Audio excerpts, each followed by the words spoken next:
Nama pedang ini Naga Puspa. Selamatkan dia. Jangan sampai jatuh ke tangan pendekar berwatak jahat.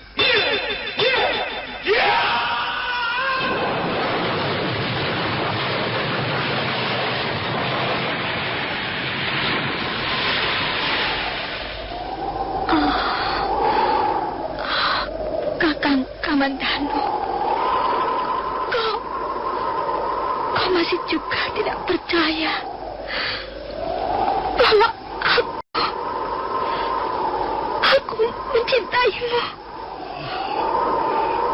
Mesin, maafkan aku, Mesin. Mesin, Mesin.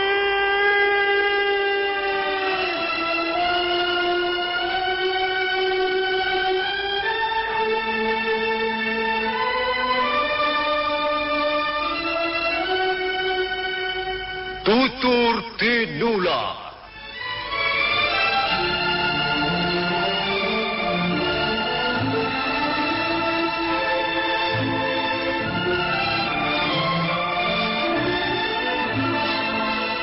Sebuah sandiwara radio serial, produksi Sanggar Cerita dan Teater Sanggar Prativi.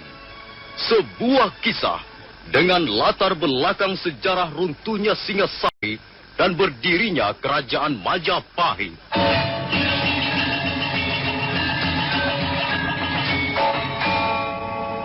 Sandiwara ini didukung oleh pemain-pemain radio yang sudah ternama. Ferry Fadli, Ivone Rose, dan Eli Ermawati.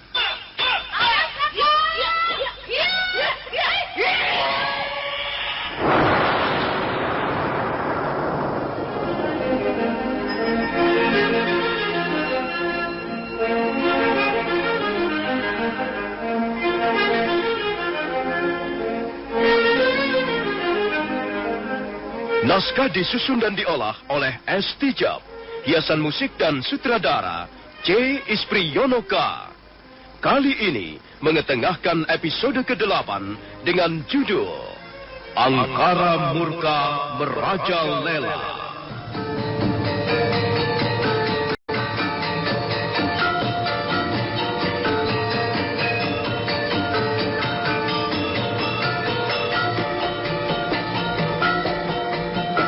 Dalam seri ke-225 ini, didukung oleh para pemain, Juni dan Andi sebagai prajurit, Rusli sebagai Rangga Lawe, Ferry Fadli sebagai Arya Kamandanu, Dedi sebagai orang desa, Novia Mandagi sebagai wanita, Narto Bantul sebagai Arda Raja, Mas Is sebagai orang kota, dan Asdi Suhastra pembawa cerita.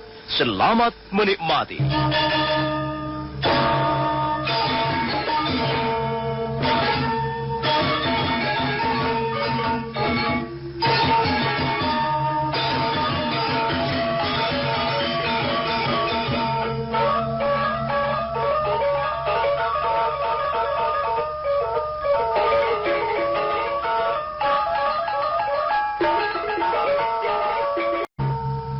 Setelah meninggalkan desa Lumpang Gajah, Arya Kamandanu dan Rangga Lawe istirahat di Candi Lawang Wentar.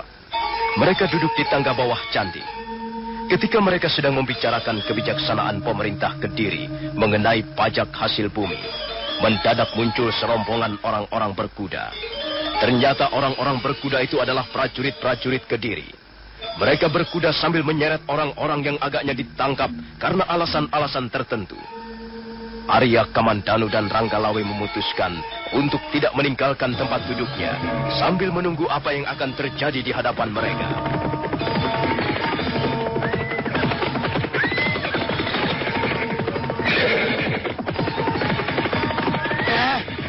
Kalian ini orang-orang yang keras kepala. Kalian pasti mempunyai suatu keyakinan yang berbahaya.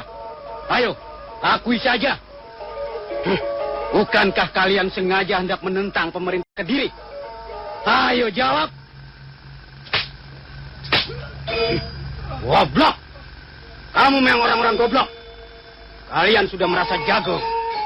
Kalian merasa mempunyai keberanian untuk menentang kami. Kami adalah prajurit-prajurit Kediri. Sekarang rasakanlah akibatnya. Iya! Iya! Iya! Iya! Iya! Hei! Dengar! Kalau kalian mau mengaku, kalian akan kami perlakukan secara lebih baik. Tapi kalau kalian masih tetap membungkam, kalian akan kami seret sampai ke alun-alun Kediri. Kalian semuanya pasti akan mampus di tengah jalan. Ayo, kita jalan lagi. Kita seret terus mereka. Tak ada gunanya kita bersikap lunak pada orang-orang seperti mereka ini. Mereka adalah para pembangkang. Mereka sok berani melawan kita. Biar tubuh mereka hancur berantakan di tengah jalan. Ayo jalan cepat.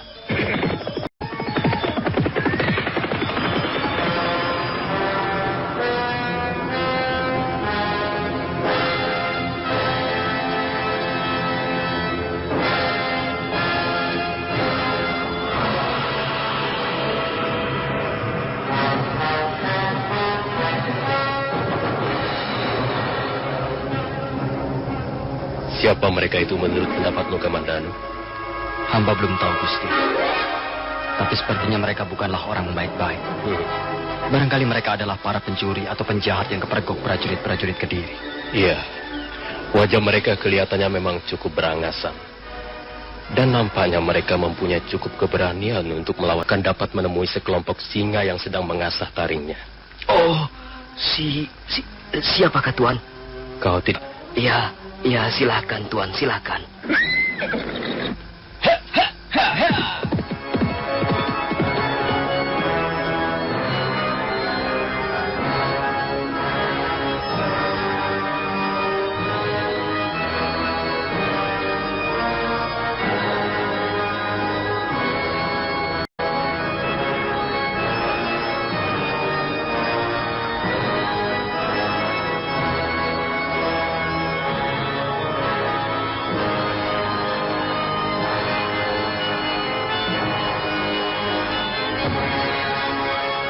Arya Kamandanu dan Ranggalawe meneruskan perjalanannya.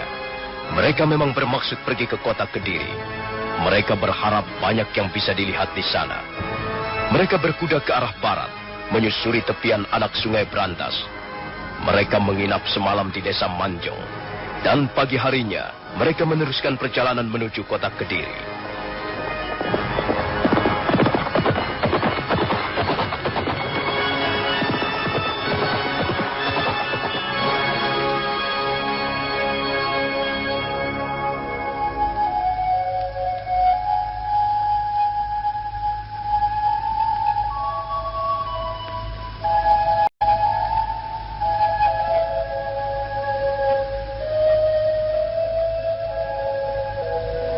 Apakah ibu warga kota Kediri?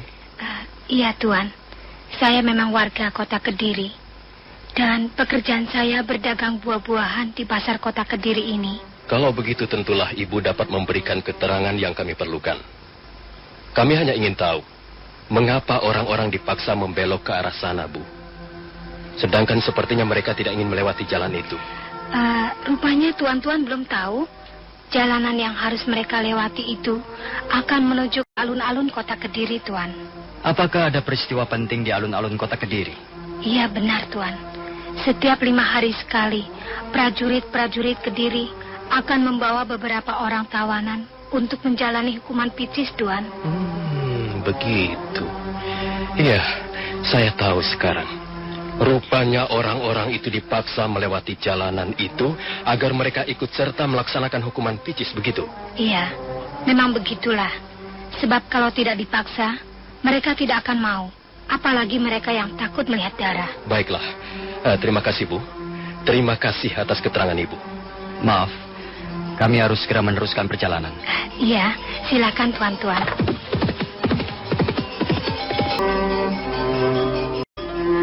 Hukuman picis adalah hukuman mati. Si terhukum akan diikat di sebuah tiang balok yang dipancangkan di tengah-tengah jalan. Di depannya diletakkan sebuah meja kecil, yang di atasnya ada mangkuk berisi air garam dan cuka. Di atas meja itu diletakkan sebuah pisau kecil yang tajam. Bagi para pejalan kaki, diwajibkan untuk mengiris bagian tubuh dari si terhukum, Kemudian dia harus mengucuri lukanya dengan air garam dan cuka. Arya Kamandanu dan Ranggalawe baru saja memasuki mulut jalan yang menuju ke alun-alun kota Kediri. Ketika tiba-tiba ada rombongan orang-orang berkuda melintasi jalanan itu.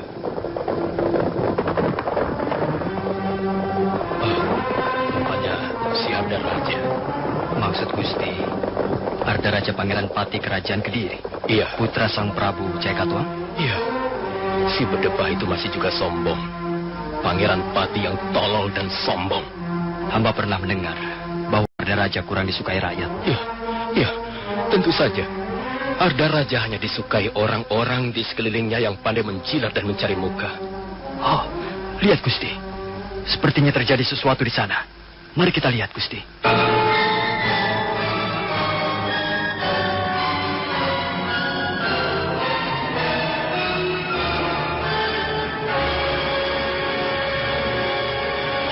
Berani membantah Gusti Arda Raja. Dia berani melawan kami, prajurit-prajurit Kediri.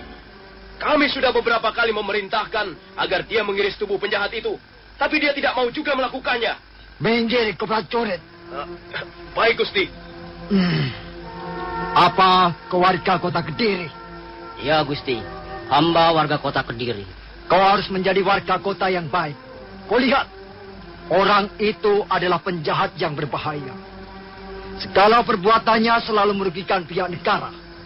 Dan sekarang ini, dia sedang menjalani hukuman yang setimpal dengan perbuatannya. Dia dihukum picis. Kau tahu artinya hukuman picis? Hamba tahu, Gusti. Sebagai warga kota yang baik, kau harus dapat menunjukkan bahwa kau membenci para penjahat negara. Nah, sekarang ambil pisau itu. Potonglah telinga penjahat itu. Dan kucurilah lukanya dengan air garam dan cuka. Coba, aku mau melihat. Mengapa kau masih diam juga? Ampun, Gusti. Ampun. Hamba tidak bisa melakukannya, Gusti. Mengapa tidak bisa? Kau sanak familinya? Atau barangkali kau salah seorang temannya? Tidak, Gusti. Bukan. Dia bukan sanak famili hamba. Dia juga bukan teman hamba, Gusti. Hamba sama sekali belum mengenal orang itu, Gusti. Kalau begitu, apa susahnya kau memotong telinganya? Aduh, ampun, Gusti. Hamba tidak bisa melakukannya. Sungguh, hamba ngeri melihat darah, Gusti. Hamba takut melihat darah. Kau ini seorang jantan atau betina? Memalukan sekali. Tampang muka memperlihatkan padamu bagaimana seorang penjahat negara menjalani hukumannya yang setimpal.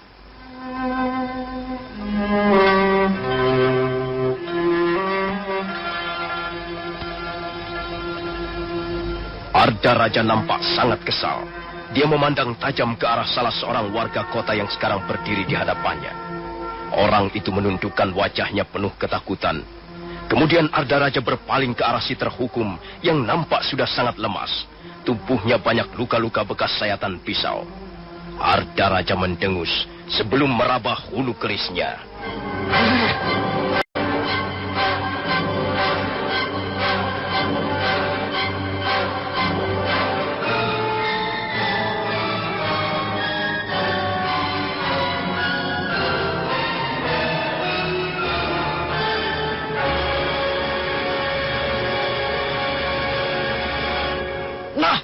Lihat, terutama kau.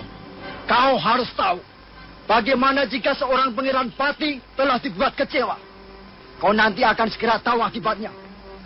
Sekarang, lihatlah.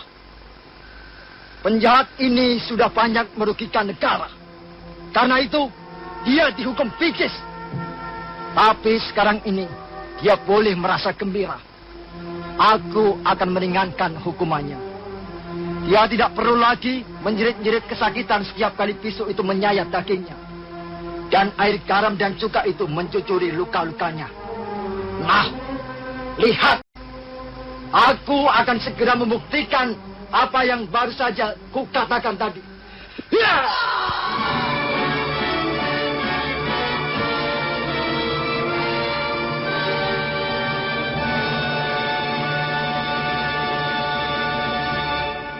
Peristiwa maut itu hanya berlangsung sekejap saja. Ujung keris Arda Raja sudah menembus ulu hati si terhukum. Orang itu mengejat-ngejat sebentar, kemudian kepalanya terkulai. Darah menghambur membasahi sebagian pakaiannya yang kumal dan compang-camping. Sebagian lagi darah itu berceceran di atas tanah di bawahnya. Nah, prajurit. Ya, Gusti. Lepaskan ikatan orang itu. Dia sudah mampus. Dia tidak perlu dihukum picis lagi. Dan kau sekarang yang harus menggantikannya.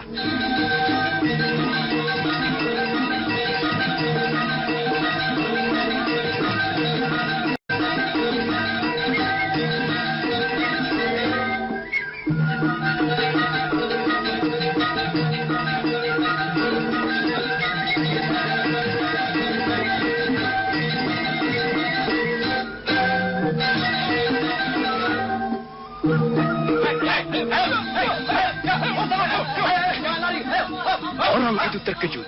Jantungnya seolah-olah berhenti mendadak. Wajahnya menjadi pucat seperti mayat. Tapi dua orang prajurit Kediri segera menyergapnya. Sementara itu Arda Raja hanya melihat dengan senyuman tipis.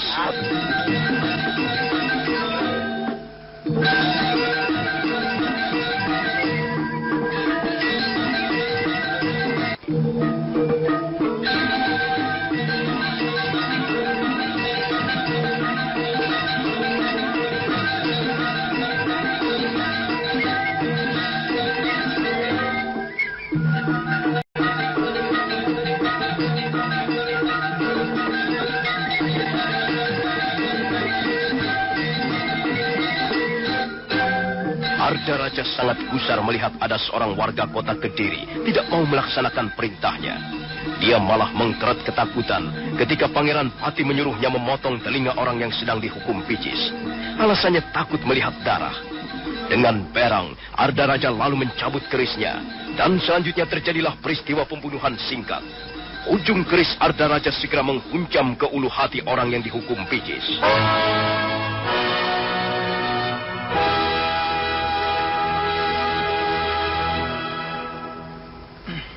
Nah, lihat. Penjahat negara ini sudah kau habisi nyawanya. Sekarang, ganti giliranmu.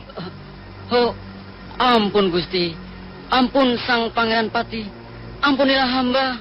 Karena kau tidak mau melaksanakan perintah seorang Pangeran Pati, maka kau bisa dianggap membangkang pemerintah Kediri.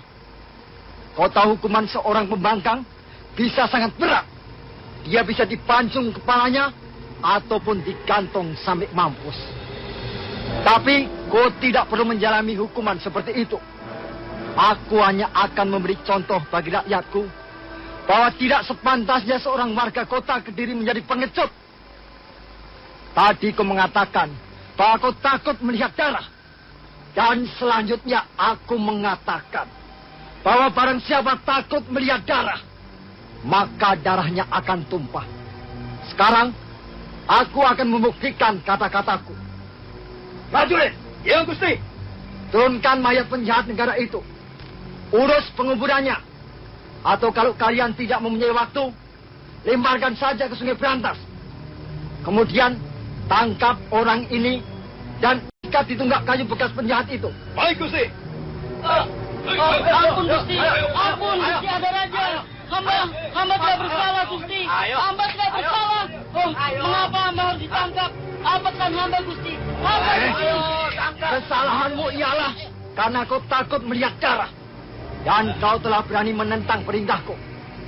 Cepat prajurit, ikat dia. Baik, Gusti.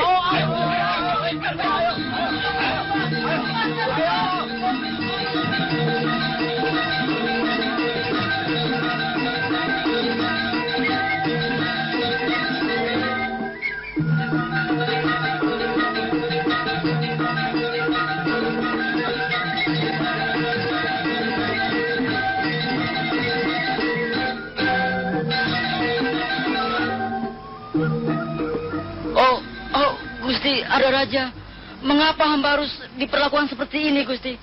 Ampunilah hamba, Gusti. Tutup mulutmu, bangsa. Teriakan-teriakanmu semakin menyebalkan saja. Kau adalah warga kota yang tidak baik. Kau tidak pantas tinggal di kota Kediri. Kau telah berani membangkang perintahku. Dan sekarang, kau akan merasakan akibatnya.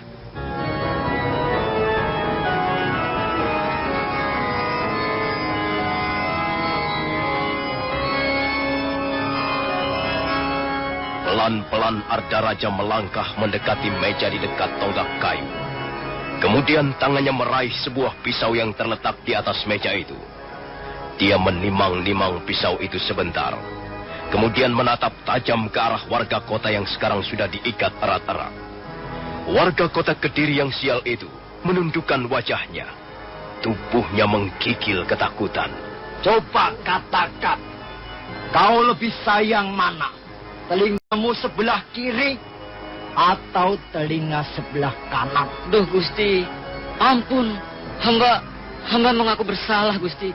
Hamba mohon ampun Gusti Arda Raja. Sudah terlambat. Sekarang kau tinggal menjawab pertanyaanku. Ampun Gusti. Kau lebih sayang mana? Telingamu sebelah kiri atau yang kanan? Ayo, jawab pertanyaanku. Ampun Gusti. Hamba sayang dua-duanya Gusti. Kepala. Kalau kau sayang telingamu dua-duanya, maka dua-duanya pun harus dipotong. Aku yang akan memotong sebelah, sedang yang sebelah lagi, ambillah menjadi bagianmu, prajurit. Baik, Gusti. Selesai berkata, Arda Raja secepat kilat meraih telinga kiri orang yang sekarang sudah tidak berdaya. Dan pada saat berikutnya... Ampun, Gusti. Ampun.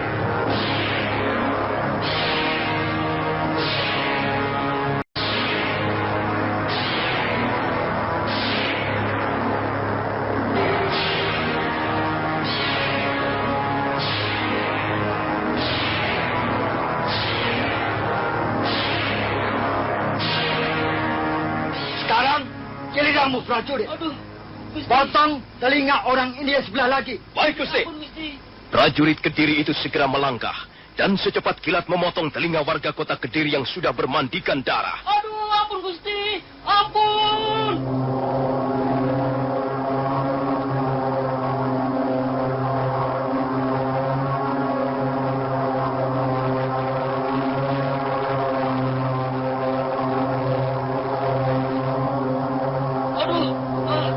Warga kota Kediri yang malang itu pun sekarang sudah tidak mempunyai daun telinga lagi. Dua-duanya sudah dipotong dan dicampakkan di atas tanah. Darahnya menyemprot dengan keras dari luka-luka, membasahi hampir seluruh tubuhnya. Sambil menyeka darah yang memercik di sebagian tangannya, Arda Raja berteriak lantang. Nah, prajurit! Sekarang, siramlah luka-luka orang itu dengan air garam.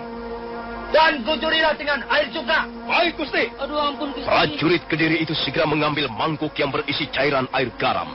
Dan sebelah mangkuk lagi berisi cairan air cuka. Kemudian dua mangkuk itu disiramkan ke atas kepala warga kota yang malang tersebut. Aduh, Gusti. Ampun.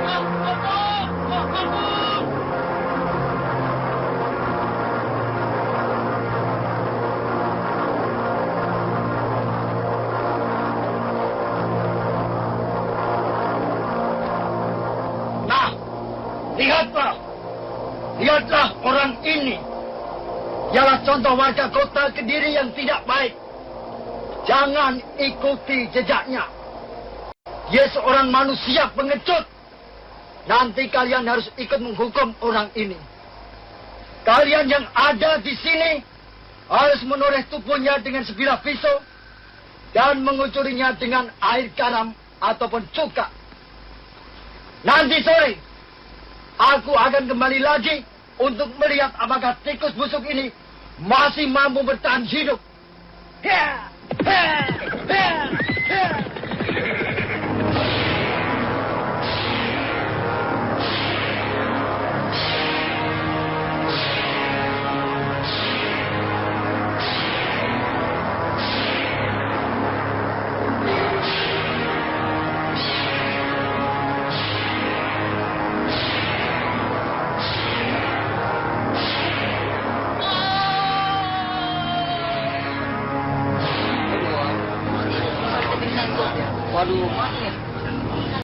Hei, kau!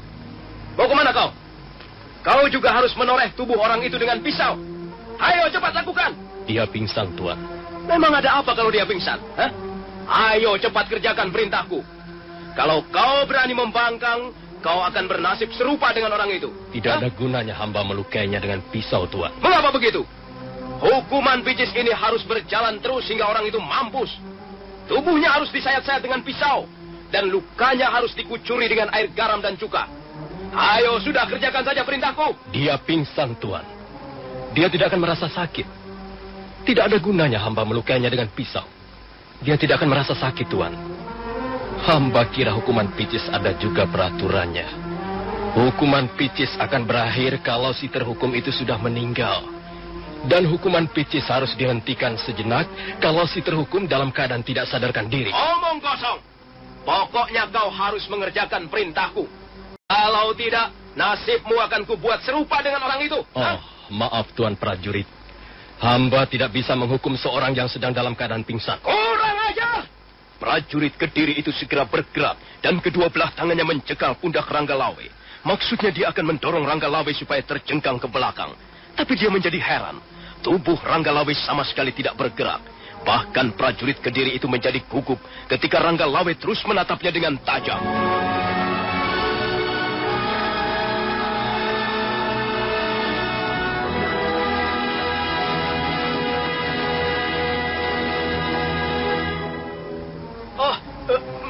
Maafkan saya. Saya telah berlaku kasar padamu. Tidak apa-apa, Tuan prajurit. Tuan prajurit sedang menjalankan tugas. Iya, kau benar. Memang tak ada gunanya menghukum orang yang sudah tidak sadarkan diri. Baiklah. Untuk sementara, orang ini bebas dari hukumannya. Biarkan dia siuman kembali. Setelah itu, kita lanjutkan lagi. Sekarang, ayo bubaran dulu. Ayo bubar. Jalan semuanya. Ayo.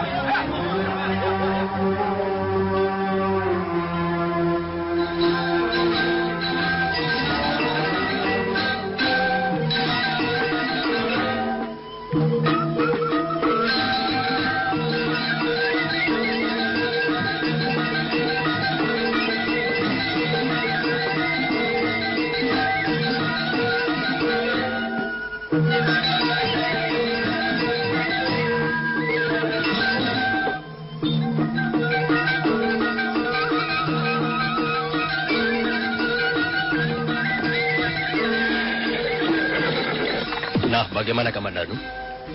Apakah kau masih belum puas? Kau masih ingin melihat-lihat suasana di sekitar kota Kediri?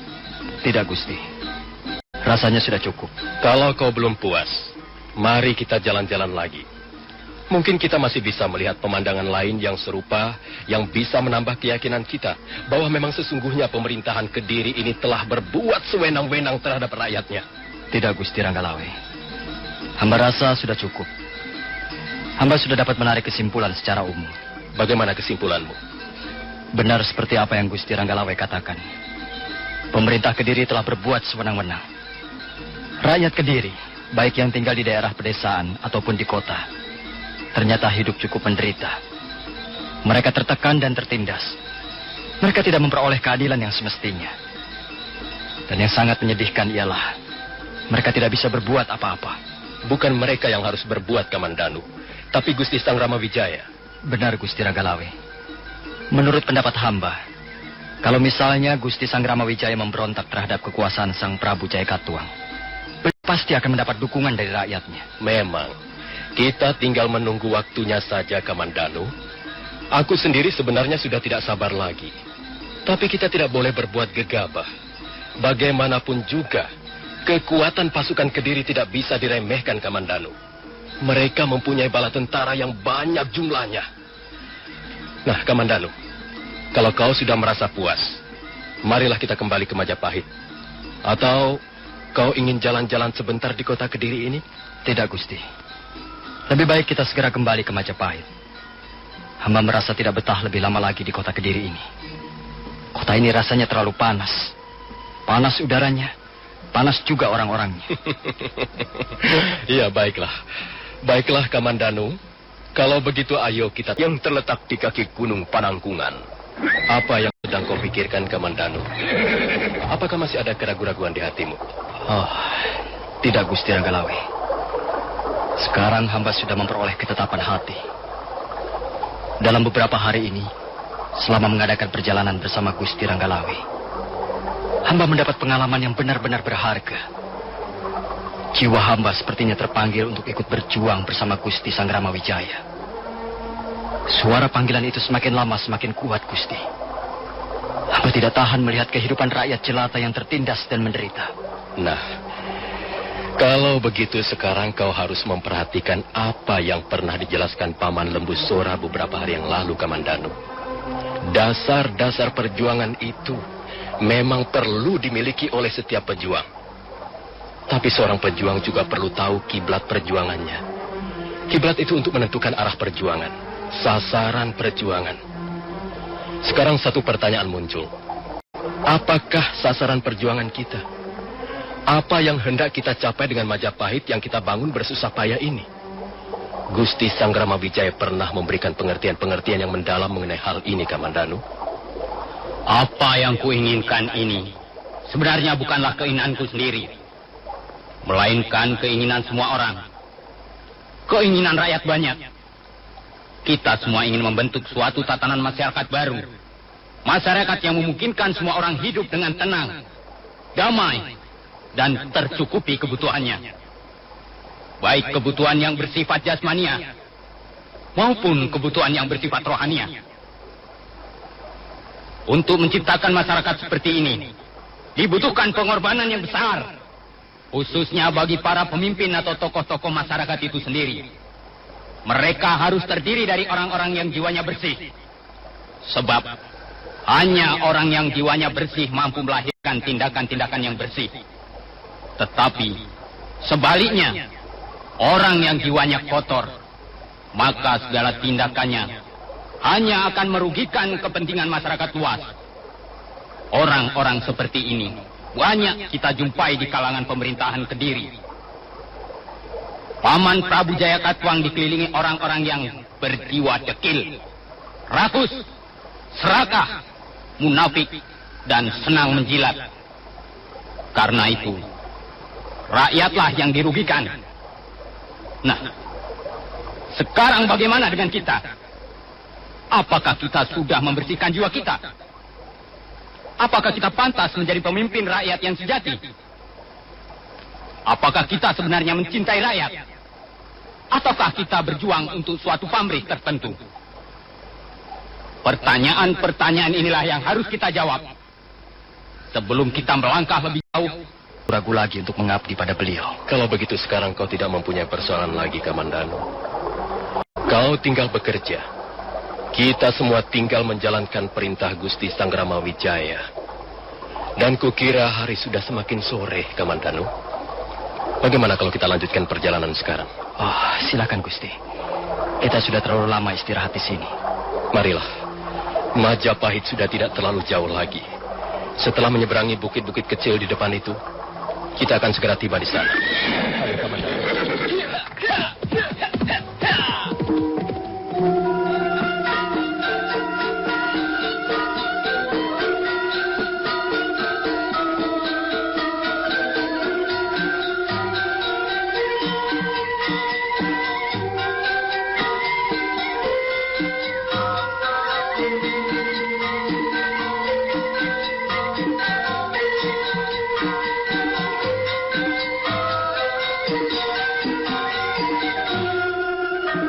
Mereka pun segera melanjutkan perjalanan menuju Dukuh Majapahit. Kuda yang mereka tunggangi melintasi daerah-daerah perbukitan. Mereka terus berkuda tanpa berhenti. Sementara itu, matahari semakin tenggelam di ufuk barat. Menjelang malam tiba, mereka sudah memasuki hutan tarik. Kuda-kuda yang mereka tunggangi segera lenyap di balik pohon-pohon.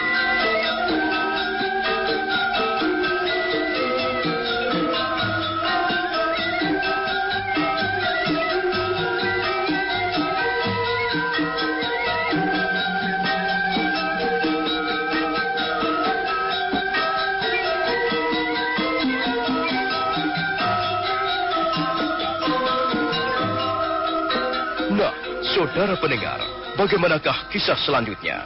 Silahkan menunggu seri berikutnya. Sampai jumpa.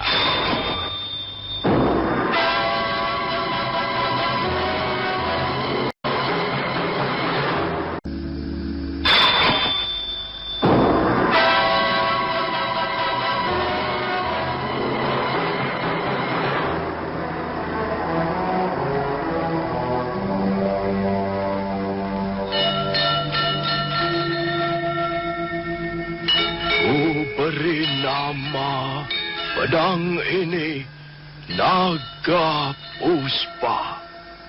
Selamatkan dia. Jangan sampai jatuh ke tangan pendekar berwatak jahat.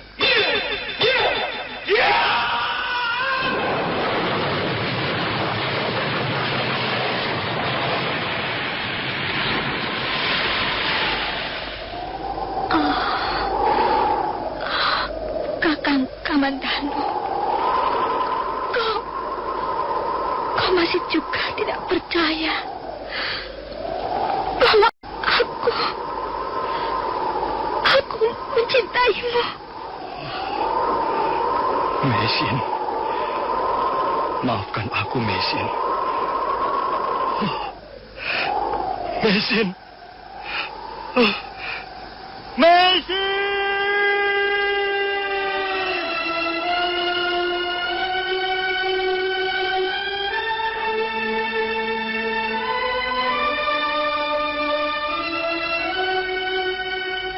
Tutur Tinular.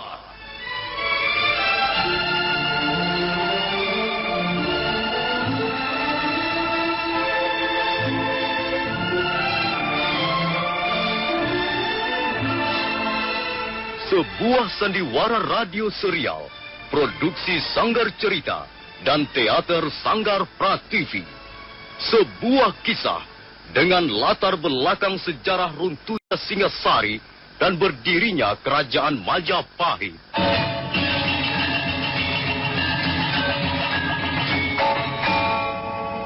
Sandiwara ini didukung oleh pemain-pemain radio yang sudah ternama. Ferry Fadli, Ivone Rose, dan Eli Ermawati.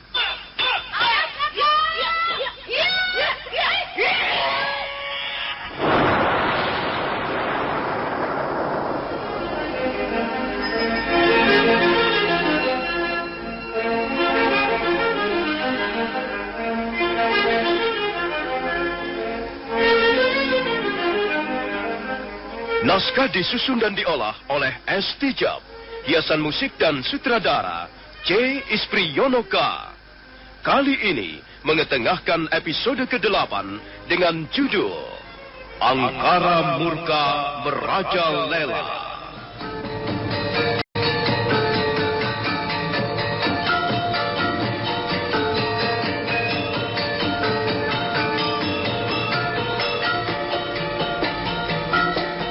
Dalam seri ke-227 ini, didukung oleh para pemain, Ferry Fadli sebagai Arya Kamandanu, Nonon sebagai Ayu Pupu, Ivone Rose sebagai Sakawuni, Eli Ermawati sebagai Mesin, Rio sebagai Panji Ketawang, dan Asdi Suhastra pembawa cerita. Selamat menikmati.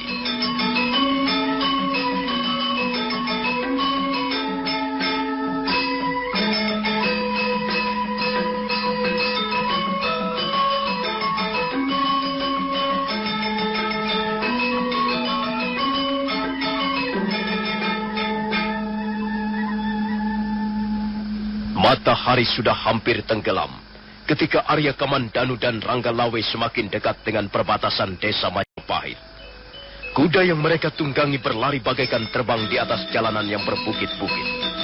Arya Kamandanu merasa lega dan gembira. Sekarang dia benar-benar mempunyai tekad yang mantap untuk ikut berjuang bersama dia Sang Gramawijaya.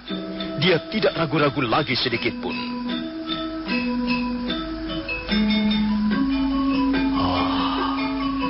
Hatiku lebih mantap sekarang. Gusti Sang Gramawijaya adalah seorang bangsawan yang berjiwa mulia. Beliau pantas dihormati rakyatnya. Dan aku tidak akan menyia-nyiakan kesempatan ini. Aku harus membantu perjuangan beliau. Aku harus ikut membangun dukuh Majapahit.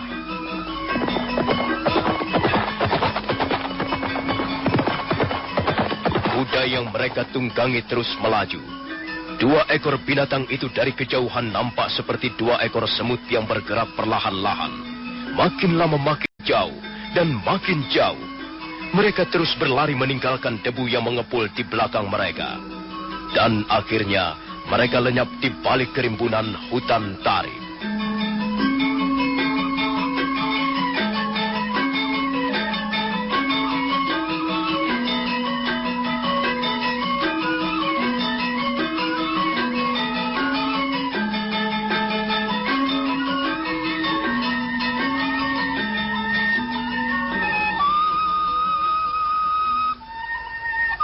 Gunung Bromo menjulang tinggi. Kabut putih melingkari punggungnya. Puncak gunung muncul dari balik kabut bagaikan istana para dewa, ikut menyaksikan keabadian di bawahnya. Angin berhembus turun, mengalir ke lembah-lembah dan bukit-bukit di sekitar Gunung Bromo. Pagi itu, puncak Bukit Panampihan kelihatan lengang.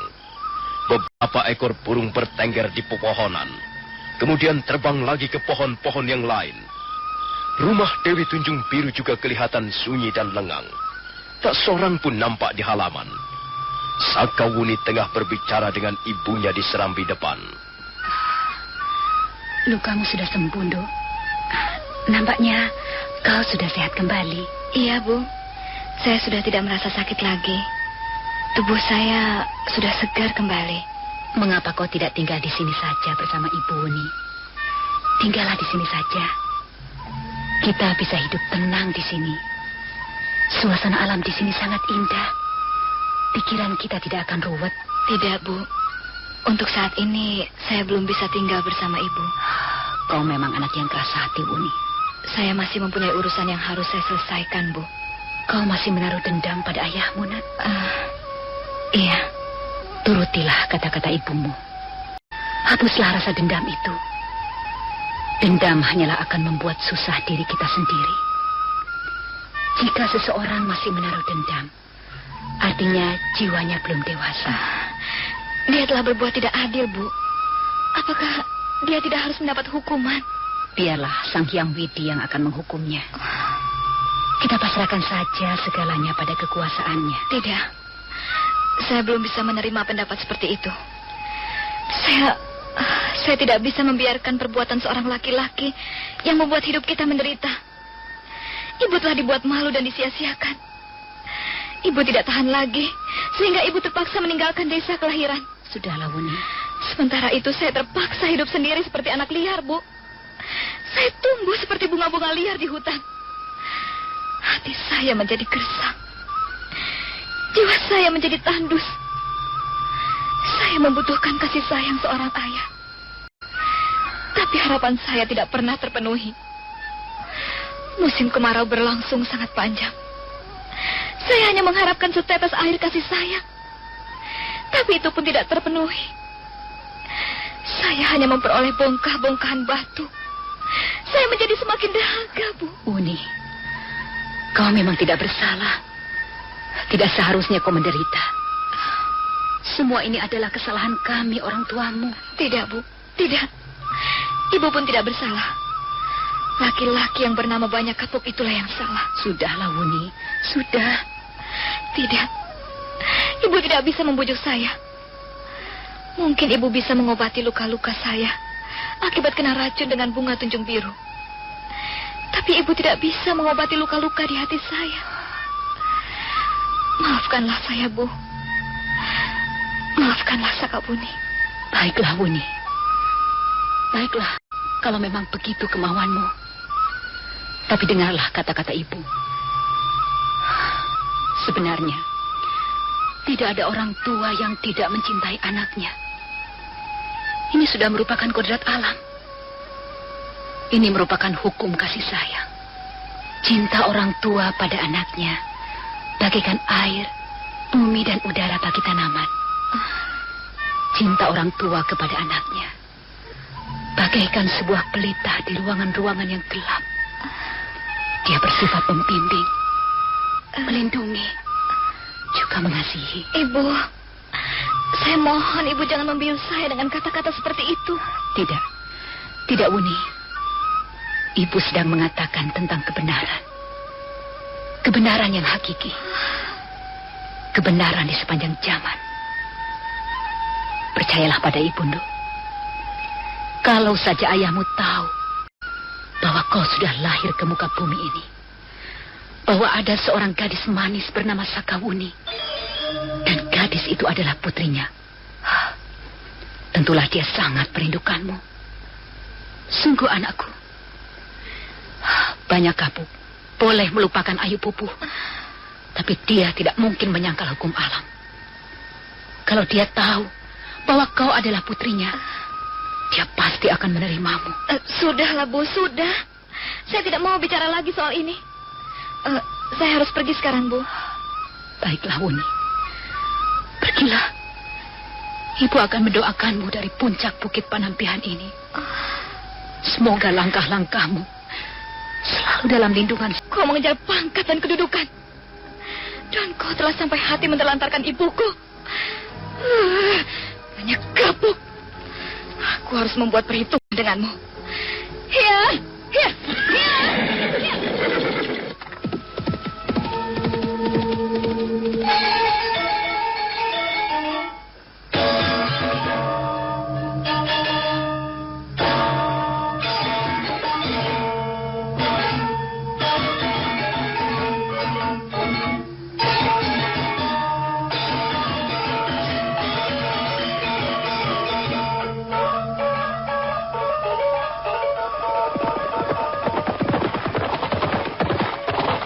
Sakawuni terus berkuda semakin jauh meninggalkan kaki Bukit Panampihan. Bukit itu semakin lama semakin jauh dan akhirnya bercampur dan tenggelam di balik bukit-bukit di sekitarnya. Kuda yang ditunggangi Sakawuni telah meninggalkan Candi Kidal dan sekarang mulai mengitari kaki Gunung Bromo. Malamnya Sakawuni menginap di desa Hambal. Kemudian pagi harinya dia meneruskan perjalanan. Entah apa sebabnya, tiba-tiba saja dia mengarahkan kudanya menuju lereng Arjuno. Apakah dia ingin bertemu lagi dengan Arya Kamandanu? Sakawuni merasa kesal, tapi dia tetap ingin pergi ke lereng Gunung Arjuno.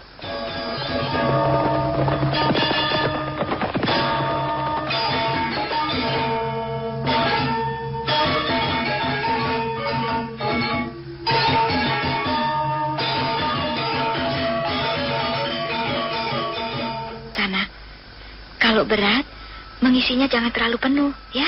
Separuh saja. Iya, Bi. Hati-hati, Panji. Jangan buru-buru mengerjakannya. Nanti kau jatuh. Ya, Bi. Saya akan hati-hati. Kasihan Panji Ketawang. Dia harus bekerja keras membantu aku menyelesaikan urusan-urusan rumah tangga. Sudah 14 hari lamanya Kakang Kamandanu pergi ke Majapahit. Kapan dia akan kembali lagi ke lereng Arjuna?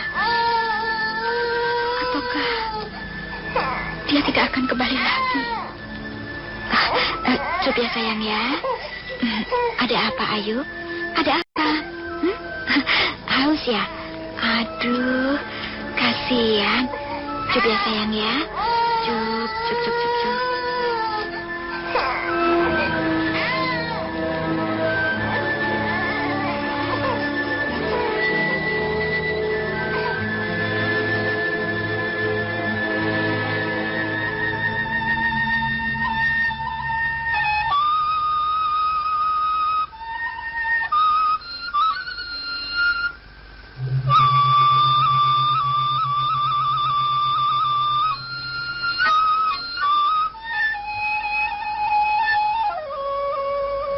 Sungai itu sangat jernih.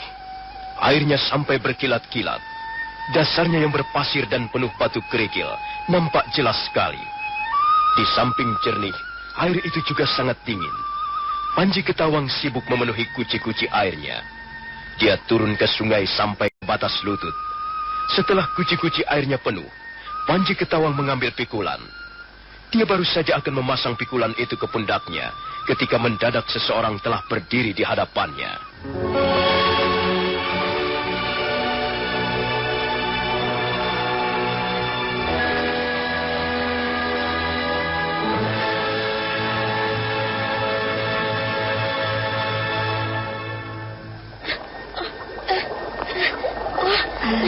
Ada apa Panji Ketawang? Kenapa kau takut? Tenang saja, aku bukan hantu. Coba kau perhatikan baik-baik. Masa kau lupa padaku, Panji? Siapa kau? Coba kau ingat-ingat sekali lagi. Aku tidak percaya bahwa kau sama sekali sudah lupa padaku. Ayo, lihat wajahku. Ayo, siapa? Kau Bibi Wuni? Ternyata kau masih ingat padaku, Panji. Iya, benar. Aku Bibi Wuni. Kau Mau mencari Paman Kamandanu? Aku mau bertemu dengan kalian. Bukan hanya dengan pamanmu. Paman tidak di rumah, Bibi Wuni. Paman pergi ke desa Majapahit. Oh, lalu siapa yang ada di rumah? Bibi Mesin. Bibi Mesin di rumah. Bibi Mesin sedang menggendong Ayu. Ayu? Siapa Ayu? Adik kecil. Bibi Mesin punya adik kecil. Ayo. Bibi Wuni, kau mau melihat adik kecil? Dulu pernah tinggal di gubuk ini bersama kami.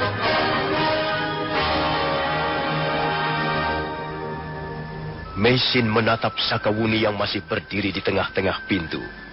Kedua orang wanita itu saling bertatapan untuk sesaat lamanya. Mesin segera mengenali siapa gadis yang sekarang berdiri di hadapannya. Oh, adik, bukankah kita pernah bertemu? Ya, kita pernah bertemu beberapa kali. Adik datang bersama siapa? Aku datang sendirian saja. Bibi Wuni ingin bertemu dengan Paman Kamandanu. Oh, sayang sekali. Kakang Kamandanu pergi ke Majapahit. Sudah beberapa hari ini dia tidak di rumah. Mari silakan duduk. Mari silakan. Ya, terima kasih. Ayo Panji, tolong siapkan air minum ya. Ya, Bibi Mesin. Panji Ketawang lalu melangkah ke ruangan belakang. Sementara Mesin menerima tamunya di balai bambu. Untuk sesaat lamanya, mereka berdiam diri. Saya ingat sekarang. Saya ingat bahwa adik telah beberapa kali menolong saya. Waktu itu, saya bersama almarhum suami saya. Saya banyak berhutang budi pada adik. Lupakan saja soal itu. Aku datang bukan untuk meminta balas jasa. Aku datang hanya sekedar ingin bertemu dengan kalian. Kami sangat gembira atas kunjungan adik. Sayang sekali, Kakang Kamandanu tidak ada di rumah. Tidak apa-apa. Jadi, kaukah istri Kamandanu? Iya. Adik benar. Sayalah istri Kakang Kamandanu.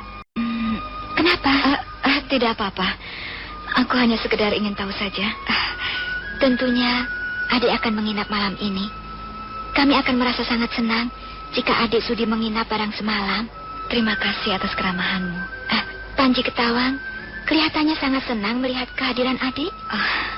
Anak itu sudah semakin besar sekarang. Dulu masih agak kecil. Anak itu bertambah nakal. Bukan saya yang nakal, Bibi Mesin. Paman Kamandanu itu yang nakal. Dia senang keluyuran. Jangan berkata begitu, Panji. Kau selalu menyalahkan pamanmu. Kau harus tahu, kalau pamanmu pergi, tentulah pamanmu mempunyai urusan penting yang harus diselesaikan. Kau jangan selalu menyalahkan pamanmu. Panji kesal, Bi. Paman tidak pernah di rumah. Paman sepertinya tidak betah di rumah. Duduk di ruangan tengah sambil bercakap-cakap.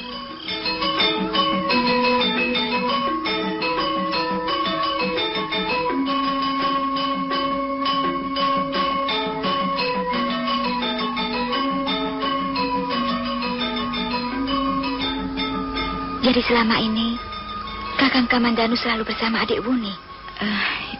Iya. Iya, Kakak Mesin. Kamandanu selalu bersamaku. Dia terluka. Aku kasihan melihat luka-lukanya. Kemudian, dia aku bawa pulang ke rumah kakekku di desa Tanibala. Tapi, luka-lukanya nampaknya sangat parah. Lalu, bagaimana dia bisa sembuh? Dia saya bawa ke puncak bukit Panampihan untuk menemui Dewi Tunjung Biru. Akhirnya dengan meminum air rendaman bunga Tunjung Biru, luka-lukanya bisa disembuhkannya kembali. Saya sangat mengucapkan terima kasih atas pertolongan adik Wuni. Saya sangat menyesal karena suami saya telah merepotkan adik Wuni. Jangan berkata begitu, Kak. Aku sama sekali tidak merasa repot. Walaupun bagaimana, adik Wuni pasti merasa kerepotan karena harus menolong suami saya. Tidak ada yang mengharuskannya.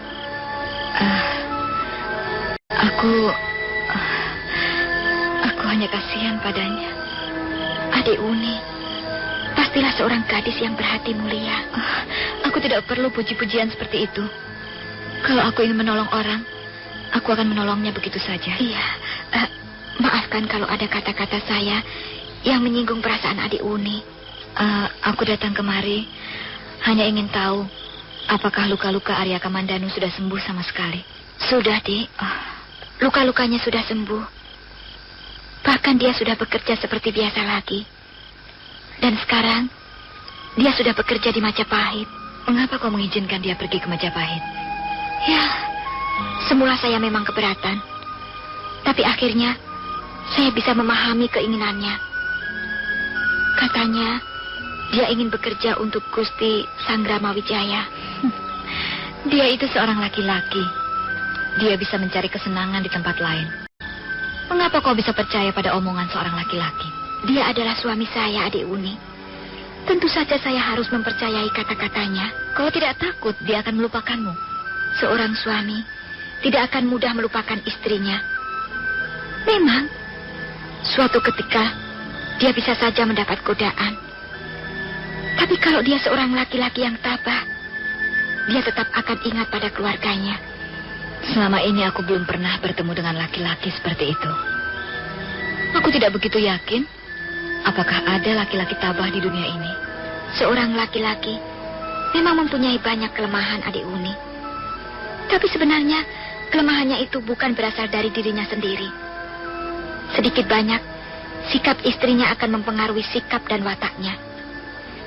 Kalau dia kita beri kepercayaan, kalau kita berikan kesetiaan, kalau kita berikan pengertian, tentulah dia akan berusaha mengatasi godaan. Bukan oleh sepasang suami istri. Kami sepertinya mempunyai dunia sendiri-sendiri. Saya dengan dunia saya sendiri. Dan Kakang Kamandanu dengan dunianya sendiri. Kami pernah hidup satu atap. Tapi kami tidak pernah bertemu. Kami berdekatan. Tapi sebenarnya kami selalu berjauhan. Mengapa bisa begitu?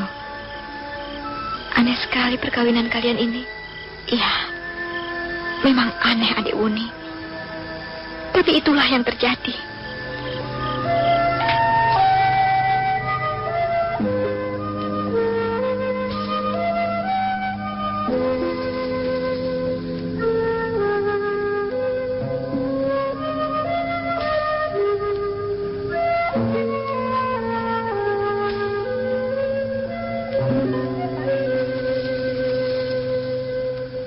Meisin kemudian menceritakan sejarah perkawinannya dengan Arya Kamandanu. Wanita berkebangsaan Mongolia itu bercerita sambil sekali-sekali mengusap air matanya. Tidak lupa dia menceritakan perihal hubungannya dengan Arya Dwi Pangga, sehingga menyebabkan lahirnya Ayu Wandira. Sakawuni merasa iba mendengar kisah yang dituturkan Meisin. Begitulah, Adik Uni. Bukankah di dunia ini tidak ada yang tidak mungkin terjadi? Semuanya serba mungkin. Dunia ini memang milik kita. Tapi rahasianya bukan kepunyaan kita. Saya sudah pasrah, Adik Uni. Kalau aku jadi kakak Meisin, Arya Dwi Pangga itu sudah kubunuh. Mengapa harus begitu, Adik Uni? Membunuh orang itu tidak baik. Membunuh manusia berat dosanya. Kakek saya seorang pendeta penganut ajaran Buddha. Kakek saya sering mengatakan bahwa membunuh makhluk hidup akan membuat hidup kita dibayang-bayangi ketakutan. Ketakutan akan dosa-dosa kita sendiri. Tapi kita tidak boleh tinggal diam dan membiarkan manusia-manusia buas seperti itu berkeliaran. Kita tidak bisa pasrah kepada keadaan, Kak. Sudahlah, Adik Uni. Saya sudah merasa cukup bahagia dengan apa yang saya terima sekarang ini. Kalau Kakang Arya Kamandanu masih menggenggam sebungkah kekecewaan karena sejarah kelahiran Ayu Wandira, saya akan menerimanya. Saya cukup tahu diri. Bahkan kalau ada seorang gadis yang mencintainya dan Kakang Kamandanu mencintai gadis itu, saya akan dengan rela melepaskannya. Jangan berkata begitu, Kakak Meisin. Kamandanu itu sekarang sudah menjadi suamimu. Kau harus mempertahankannya. Kau harus membuat kubu untuk menyelamatkan perkawinan kalian. Apakah kubu atau benteng buatan manusia dapat melawan nasib? Nasib bukan urusan kita, Kak. Mengapa kita harus memikirkannya? Kau tidak boleh putus asa, Kakak Meisin. Menurut pendapatku, Kau adalah wanita yang paling tepat untuk mendampingi Arya Kamandanu. Sekalipun banyak menderita, tapi kau tetap berhati suci. Kau jujur dan setia, dan kau tabah. Arya Kamandanu membutuhkan seorang wanita seperti kau, Kakak Mesin. Saya kira adik Wuni terlalu berlebihan memuji saya. Saya tidak suka memuji orang. Saya mengatakan apa yang sebenarnya.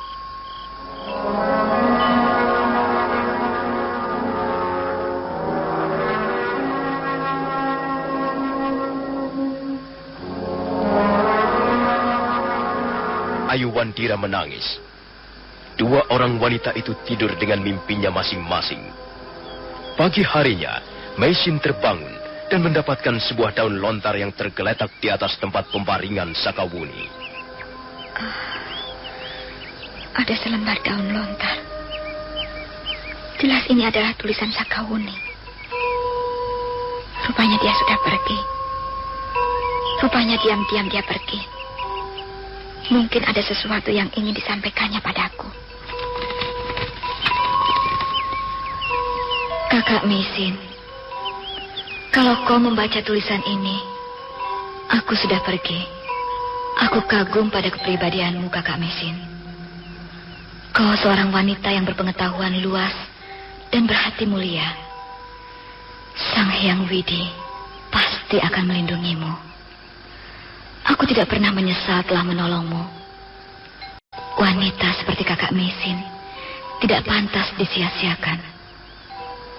Ketahuilah, Kak, sebenarnya aku mencintai Arya Kamandanu.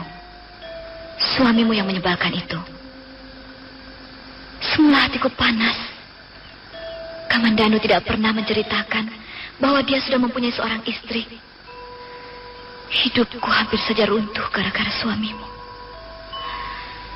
Tapi akhirnya aku menjadi lega dan bahagia. Ternyata kaulah istrinya.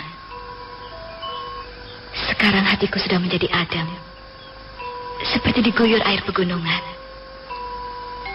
Aku sungguh-sungguh rela melepaskan Kamandanu agar kembali padamu, Kak. Menurut pendapatku, di dunia ini tidak ada wanita yang pantas mendampingi Arya Kamandanu selain Kakak Mesin. Aku selalu berharap suatu saat nanti kalian akan hidup bahagia selama-lamanya. Selamat tinggal, Kakak Mesin. Dari adikmu, Sakawuni, seorang gadis yang liar dan brutal. Aku sudah menduga sebelumnya.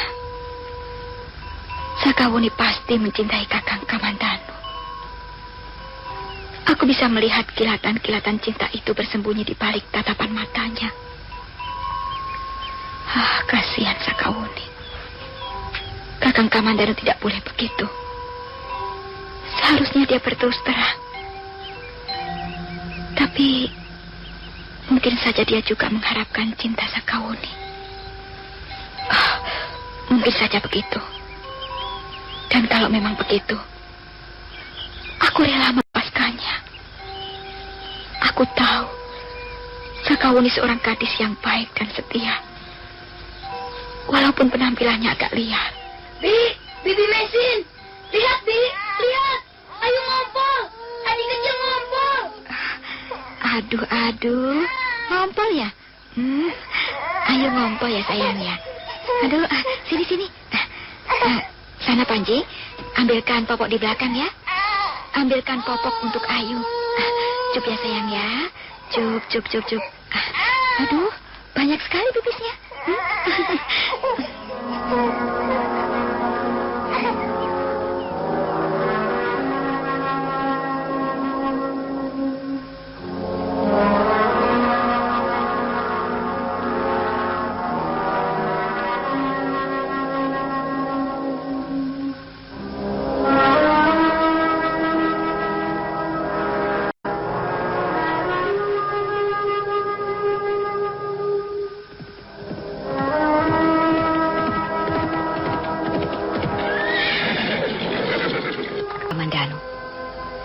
Ingatanku tentang laki-laki itu sudah kucampakkan ke pinggir jalan.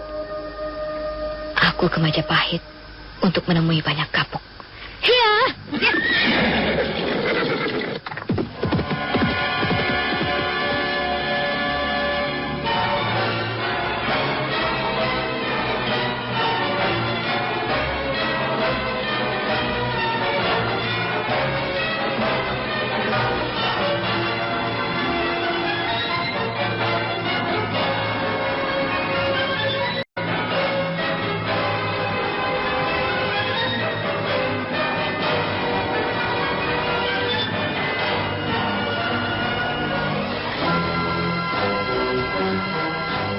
Ayo katakan Pak Tua.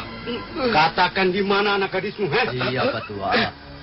Katakan, kami tidak akan berbuat kasar kalau kau mau berterus terang mengatakan di mana anak gadismu.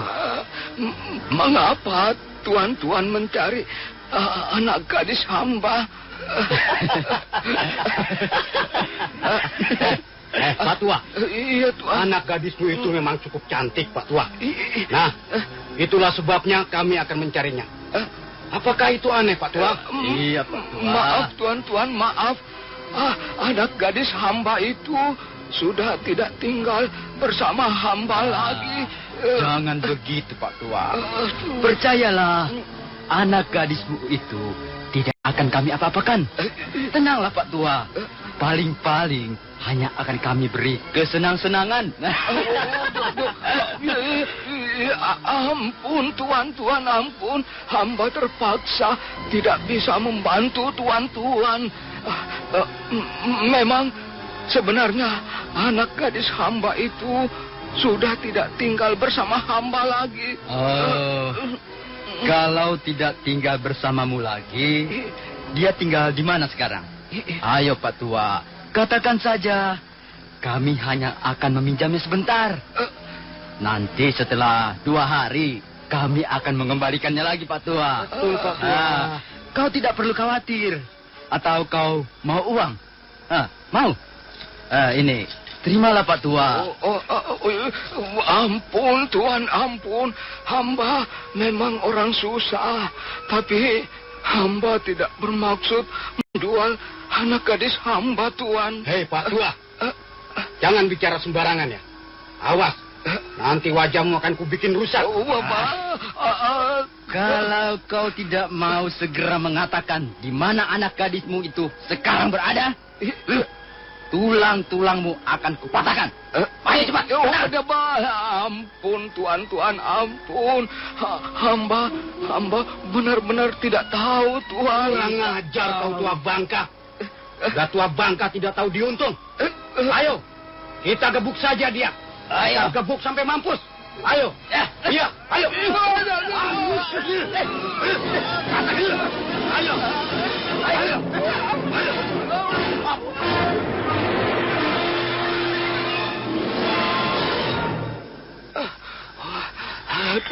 Aduh, ampun tuan-tuan. Aduh, sampai hati tuan-tuan menganiaya hamba yang sudah tua ini. Aduh, tuan-tuan. Jangankan hanya menganiaya, membunuhmu sekalipun, kami tidak akan ragu-ragu lagi. Kalau memang kau tidak mau mengatakan di mana anak gadismu berada.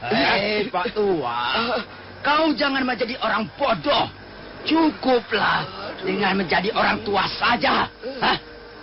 Dengan menyerahkan anak gadismu itu pada kami, kau justru akan menjadi orang yang lebih terhormat.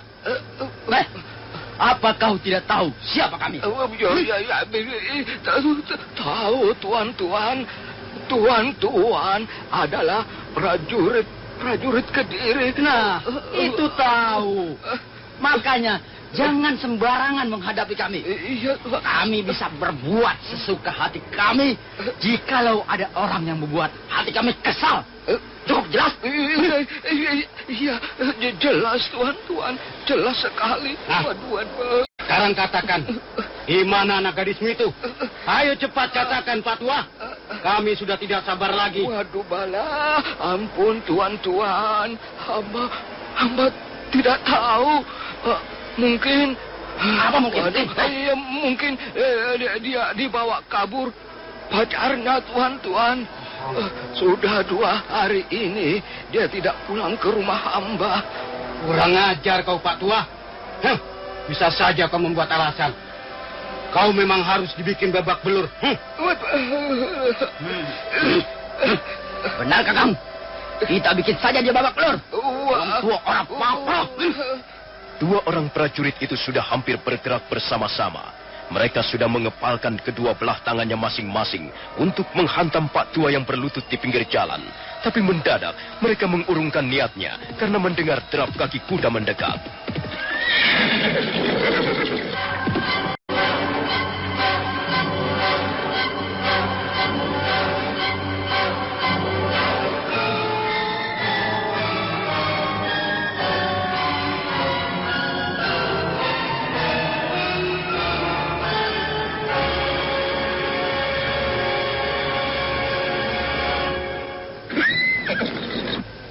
Apa yang terjadi di sini? Apa pedulimu? Kalau kau mau lewat, terus saja lewat. Ini bukan urusanmu. Kalian tentulah prajurit-prajurit Kediri yang terkenal gagah perkasa. Tapi sayang sekali. Rupanya kalian belum pernah belajar menjawab pertanyaan seseorang dengan baik. Kau sudah tahu bahwa kami adalah prajurit-prajurit Kediri. Mestinya kau bisa berbuat sopan pada kami. Ayo, turun dari kudamu. Jangan berbicara dari atas punggung kuda seperti seorang pangeran pati. Cepat turun. Sebenarnya aku tidak ingin turut campur urusan kalian. Sebenarnya aku hanya ingin liwat. Tapi karena kau menyuruhku turun, baiklah, aku akan turun.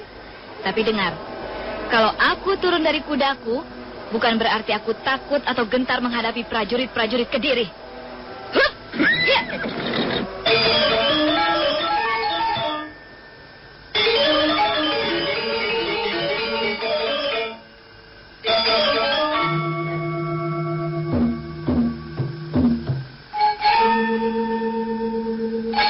Sakawuni segera melompat dari punggung kudanya.